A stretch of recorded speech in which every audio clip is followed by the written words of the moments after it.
Bienvenue sur Africa 24 dans cette nouvelle édition du QG News. Voici les titres de l'actualité. Au Mali, le président Ibrahim Boubacar Keïta a célébré ce lundi 4 septembre son 4e année au pouvoir. Retour dans ce journal sur son bilan qui divise la classe politique et les Maliens. Nouvelle élection présidentielle au Kenya, Raila Odinga conditionne sa participation au scrutin du 17 octobre 2017. L'opposant rejette cette date et dénonce un manque de consultation de la part de la commission électorale, vous l'entendrez. Et puis, champion d'Afrique 2017, le Cameroun ne participera pas à la Coupe du Monde Russie 2018. Les Lions indomptables ont été tenus en échec par le Nigeria, un but partout à domicile. Retour sur ce match comptant pour les éliminatoires dans ce journal. Mais tout d'abord, démission au Sénégal ce mardi du Premier ministre Mohamed Boun Abdallah Dionne et de son gouvernement, entré en fonction en 2014. Et il est la 3e personnalité à avoir occupé ce poste depuis l'élection du président Macky Sall. Pour rappel, conformément à la tradition républicaine du Sénégal, cette démission fait suite aux élections législatives et la nouvelle équipe gouvernementale devrait être connue dans les prochains jours.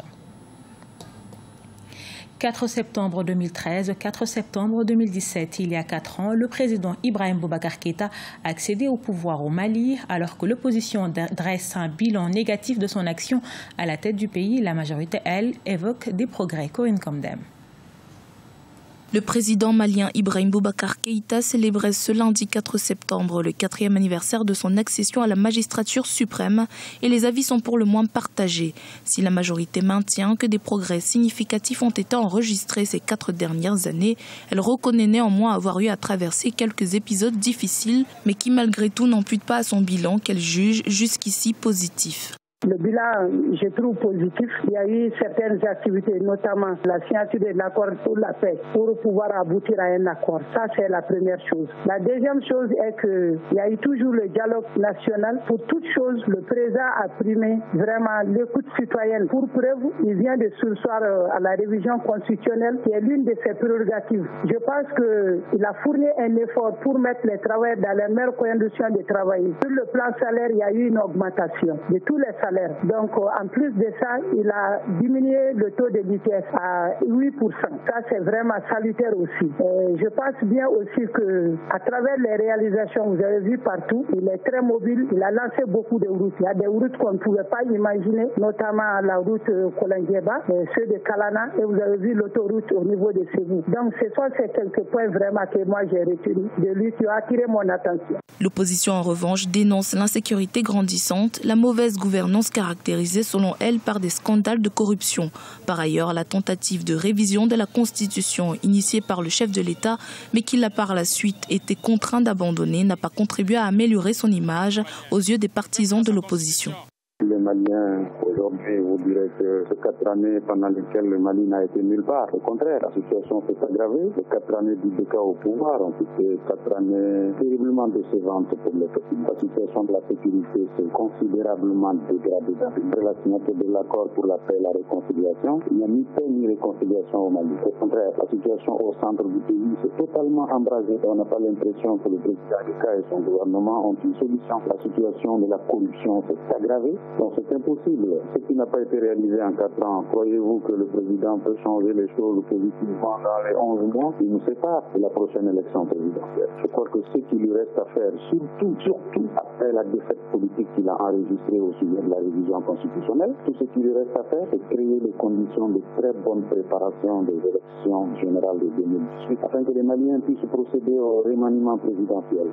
Les avis sur la gouvernance du président Ibrahim Boubacar Keïta divisent donc les Maliens. Cependant, pour certains experts, il faudrait également prendre en compte le contexte dans lequel le président malien est arrivé au pouvoir pour une critique plus pertinente, un contexte marqué par une crise sécuritaire qui n'a pas été favorable à sa gouvernance. Au Gabon, la police a empêché ce lundi 4 septembre la tenue d'un meeting du chef de l'opposition Jean Ping, candidat malheureux à la présidentielle d'août 2016. Il ne reconnaît toujours pas la réélection du président Ali Bongo Ondimba. Il souhaitait rassembler ses militants à Libreville, la capitale, mais c'était sans compter sur les forces de l'ordre qui ont aussi dispersé une marche de colère improvisée par les partisans de l'opposant. Au Kenya, suite à l'annulation des premières élections par la Cour suprême, les électeurs retourneront aux urnes le 17 octobre 2017. Se l'opposant au président sortant Uhuru Kenyatta à ce scrutin, Raila Odinga conditionne sa participation à l'élection. Il rejette la date proposée par la commission électorale.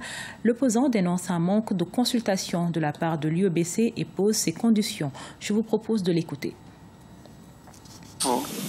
Par conséquent, nous ne sommes pas disposés à participer aux élections du 17 octobre sans garantie légale et constitutionnelle.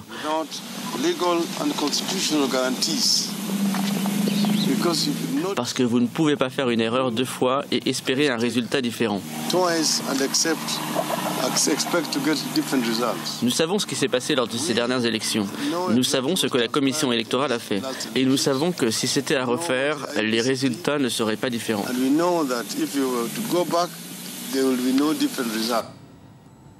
La Côte d'Ivoire s'apprête à lancer une obligation synthétique de 145 millions de dollars sur le marché financier de l'Union économique et monétaire ouest-africaine, une opération encore inédite sur ce marché pour cette obligation qui devrait permettre au pays de combler son déficit budgétaire. Les explications de Siamlo Victoria Setier.